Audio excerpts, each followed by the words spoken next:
Hello நண்பர்களா, சகோதரிகளா, எப்படி இருக்கீங்களா? உற்சாக வணக்கங்கள்.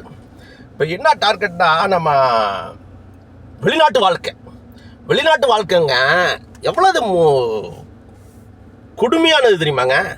ஆனால் எல்லாருக்கும் கிடையாது. இந்த வீட்டு வேலைலாம் செய்கிறாங்களா அவங்களுக்கெல்லாங்க. தயவு செய்து வெளிநாட்டு வரவங்க இப்போ உள்ள பிள்ளைங்களை வீட்டு வேலைக்கோ வீட்டு டிரைவருக்கு அனுப்பாதீங்க. தயவு செய்து கொஞ்சம் படிச்சுட்டு காசு கொடுத்து கட்டினாலும் சரி, ஒரு 50,000 1 லட்ச ரூபா காசு கட்டி வந்தாலும் சரி, கம்பெனிக்கு வாங்க. ஏன்னா வீட்டில் நீங்கள் 10 வருஷம் இல்லை 20 வருஷம் வேலை செஞ்சாலும் என்ன செய்வாங்கன்னா, நீங்கள் வேலை செய்கிற வரைக்கும் உங்களை வச்சு தாங்குவாங்க. நீங்கள் அவங்களுக்கு கொஞ்சம் மனசுக்கு பிடிக்காம நாய் மாதிரி வெளில துரத்தி விட்ருவாங்க. எப்படி நாய் மாதிரி வெளில தூக்கி விட்ருவாங்க. ஒரு பிரச்சனை கிடையாது. நீங்கள் வீட்டு வேலை செய்கிறவனுங்க ஃபஸ்ட்டு ஸ்டார்டிங்கில் வந்தீங்கன்னா, வீட்டு டிரைவராக இருந்தாலும் சரி, வீட்டு நாத்தூர் தானே க்ளீன் பண்ணுறது, தோட்ட வேலை பார்க்குறது, வீட்டுக்கு வெளியில் க்ளீன் பண்ணுறது, சுத்தம் பண்ணுறது, அந்த வேலையாக இருந்தாலும் சரி, எவ்வளோ சம்பளம்னா 1300 1500 சம்பளம் கொடுப்பாங்க. அதான் அந்த வீட்டு வேலைக்கு 1300 1200 தான் கொடுப்பாங்க. அந்த டிரைவருக்கு 1500 கிடைக்கும் ஸ்டார்டிங்கில். அதுக்கப்புறம் லைசன்ஸ்லாம் எடுத்ததுக்கப்புறம் எக்ஸ்பீரியன்ஸ் ஆகணும் 2-3 வருஷத்துக்கு அப்புறம் 2000 கிராம்ஸ் கிடைக்கும். 2000 கிராம்ஸில் ஊர் காசு 40,000 கிடைக்கும் வச்சுங்க. அதேமாதிரி இந்த நாத்தூர் வேலை பார்க்குறதுக்கு, நாத்தூர் வேலைனா வீட்டு வேலை பார்க்குறது போகிறவங்களுக்கு 1200 கிடைக்கும். 30-35,000 கிடைக்கும். 30,000 தான் கிடைக்கும். 1200 30,000 தான் கிடைக்கும். அதுக்கு மேலே கிடைக்காது. 30,000 கிடையாது, கம்மியாக தான் ஆகும். அதிலே கொஞ்சம் செலவு ஆகிடும். டெலிஃபோனுக்கு செலவு, நம்ம அந்த செலவு சுற்றுற போகிறதுல ஒரு 200-300 ஆகிடும். ஒரு 1000 தான் மிச்சம். ஒரு 25,000 அனுப்பலாம், 23,000 அனுப்பலாம் வீட்டுக்கு வச்சுங்க. ஆனால் செலவு இருக்குது. அந்த செலவு மோசமான செலவாக மாறிடும். நம்ம ரொம்ப கட்டாயப்படுத்தி வைக்கணும், ரொம்ப கண்ட்ரோல் பண்ணி வைக்கணும். ரெண்டாவதுங்க, நம்ம எவ்வளோ சம்பாரிச்சாலும் வீட்டு வேலை செய்கிறவங்க ஒரு சேஃப்டி பண்ண முடியாது. நீங்கள் ஊருக்கு வந்துருப்பீங்க, ஊரில் வந்திருப்பீங்க, அங்கே கொஞ்சம் கடன் இருக்கும். அதை அடைக்கிறதுக்கு 1 வருஷம் ஆகிடும். திரும்பி 1 வருஷம் குடும்ப செலவு, அந்த செலவு முக்கியமாக ஏதாவது செய்வீங்க. திரும்பி லீவ் வந்துடும், ஊருக்கு போவீங்க.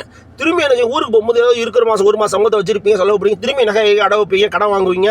திரும்பியும் என்ன செய்வீங்க, திரும்பி அந்த கடன் அடைக்கிறதுக்கு 1 வருஷம் ஆகிடும். திரும்பியும் இப்படியே தான் ஓடிக்கிட்டு இருக்கும். கொஞ்சம் நீங்கள் ஒரு சேஃப்டி பண்ண முடியாது. இப்போ வீட்டில் வேலை செஞ்சீங்கன்னா சில வீட்டில் தான் லோன் கேட்டால் கொடுப்பாங்க. 5,000 கொடு, 10,000 கேட்டால் 1 லட்சம் கொடு, 2 லட்சம் கூட கொடுப்பாங்க. இங்கே உள்ள காசு 5,000 கிராம்ஸ் போகிறா 1 லட்ச ரூபா தாண்டிடுச்சு வச்சுக்கலாம். 1 லட்ச ரூபா கொடுப்பாங்க, 1000 ரூபா கொடுப்பாங்க. அது நம்ம ரொட்டேஷன் பண்ணிக்கலாம். ஆனால் சில வீட்டிலலாம் கொடுக்கவே மாட்டாங்க, சுத்தமாக கொடுக்க மாட்டாங்க சில வீட்டிலலாம். அப்படி கம்பெனியில் வேலை செய்யும் போது, கம்பெனியில் ஒரு 3,000 சம்பளத்துக்கு வேலை செஞ்சாங்கன்னா கண்டிப்பாக லோன் எடுத்துக்கலாம். பேங்க்லலாம் லோன் எடுத்தீங்கன்னா ஏதோ ஒரு 2 லட்சம் 3 லட்ச ரூபா 4 லட்ச ரூபா 5 லட்ச ரூபாய்க்கு லோன் எடுத்தீங்கன்னா அந்த லோனை கம்பெனிலேருந்து சம்பளம் கட்டி எடுத்துக்குவாங்க, கட்டின்னு பிடிச்சிக்குவோம். அது புரோஜனப்படும் நமக்கு. அது கரெக்டாக கட்டிக்கிட்டு இருந்தால் புரோஜனமாக இருக்கும். ஒரு 5 லட்ச ரூபா வருஷத்துக்கு 2 வருஷத்துக்கு கொட்டி 5 லட்ச ரூபா கட்டுறோம்னா நமக்கு புரோஜனப்படும். நம்ம வாங்குற சம்பளத்தில் கொஞ்சம் மிச்சம் பண்ணி ஏதாவது குடும்பம் பார்த்துக்கிட்டு ஓட்டிடலாம், கொஞ்சம் சாப்பிட்டு இருக்கும். ரெண்டாவது, கம்பெனியில் இன்னொன்று என்னென்னா, கம்பெனியை முடிச்சுட்டு போகும்போது ஒரு அமௌண்ட் கிடைக்கும்.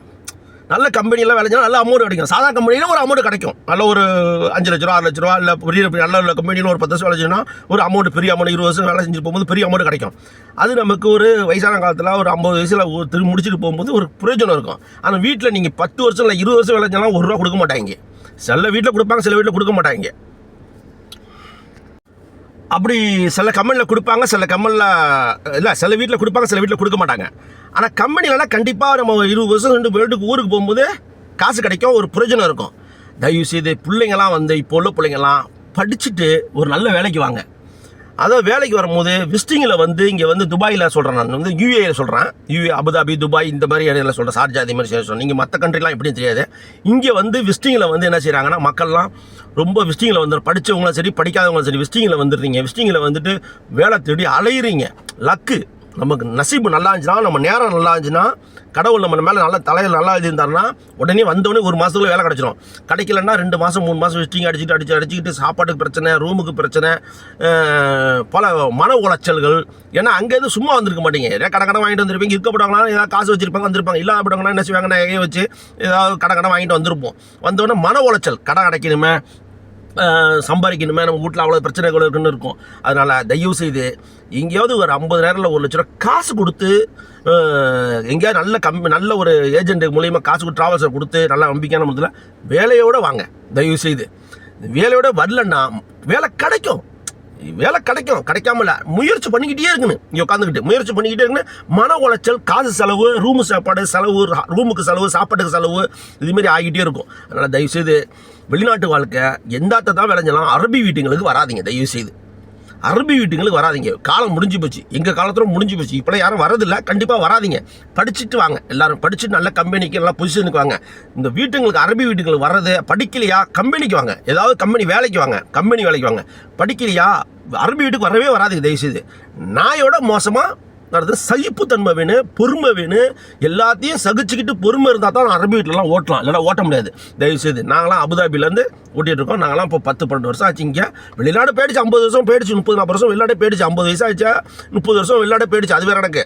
இங்கே 10-11 வருஷம் ஆச்சு. அரபி வீடுலாம் பழைய கோயத்தில் 5 வருஷம், இங்கே ஒரு 10 வருஷம் 11 வருஷம் இங்கே இப்படி ஓடிடுச்சு, வாழ்க்கை ஓடிடுச்சு. ஆனால் மிச்சம் பண்ண முடியல. ஏன்னா வீட்டிலேயே வேலை செஞ்சோம், நம்ம வீட்டில் வேலை செஞ்சு அனுபவம். ஏன்னா கம்பெனி வந்து காசு கொடுத்து வரணும், கம்பெனிக்கு காசு கொடுத்து கம்பெனிக்கு வரணும். 1 லட்ச ரூபா 1.5 லட்ச ரூபா காசு கொடுத்து வரணும், நம்மளால் முடியல, வசதி இல்லை, காசு வசதி இல்லை கொடுத்து வரதுக்கு.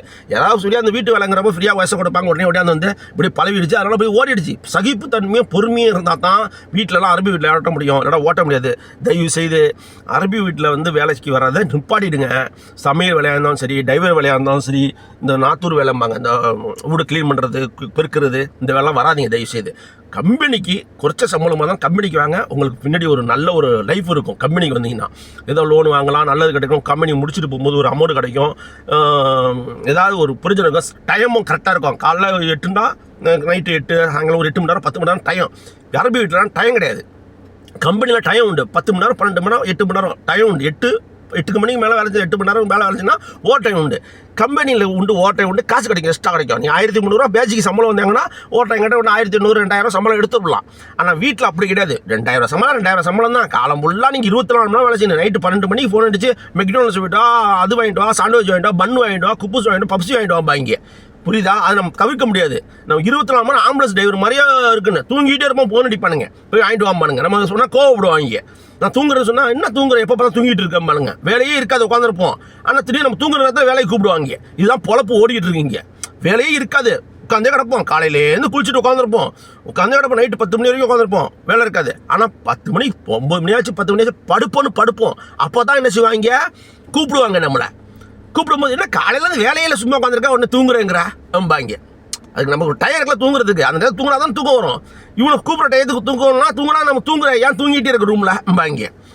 மானங்கட்டா பொழப்போ, வீட்டு டிரைவர் வரலாம், வீட்டுக்கு வரலாம். அதனால் தயவுசெய்து பிள்ளைங்களை வீட்டுங்க வேலைக்கு அனுப்பாதீங்க, கம்பெனி வேலைக்கு ஏற்றி விடுங்க.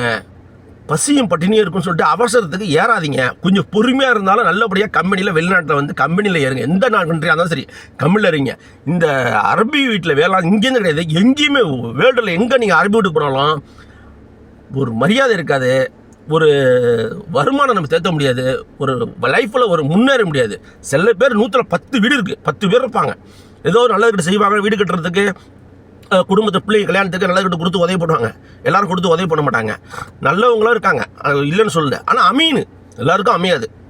கொஞ்சம் புரிஞ்சுங்க தயவுசெய்து. வெளிநாட்டு வாழ்க்கைங்கிறது சகிப்புத்தன்மை வேணும். சகிப்புத்தன்மைனா வீட்டில் வேலை செய்கிறவங்களுக்கு கண்டிப்பாக சகிப்புத்தன்மை வேணும். அதனால் தயவுசெய்து கம்பெனிக்கு வாங்க, வீட்டு வேலைக்கு வராதுங்க. நல்ல கம்பெனி, நல்ல ஏஜென்ட்டு, நல்ல ட்ராவல்ஸை கொடுத்து காசு கொடுத்து வாங்க. விசிட்டிங்கில் வந்து கஷ்டப்படாதீங்க, ஆளுங்க இருந்தால் வாங்க. ஓகேயா? சொல்லணும்னு தோணுச்சு, சொல்லிட்டேன். அடுத்த வீடியோவில் பார்ப்போம் இன்ஷா அல்லாஹ். Okay bye. அஸ்ஸலாமு அலைக்கும் வரஹ்மத்துல்லாஹி வபரகாத்துஹு.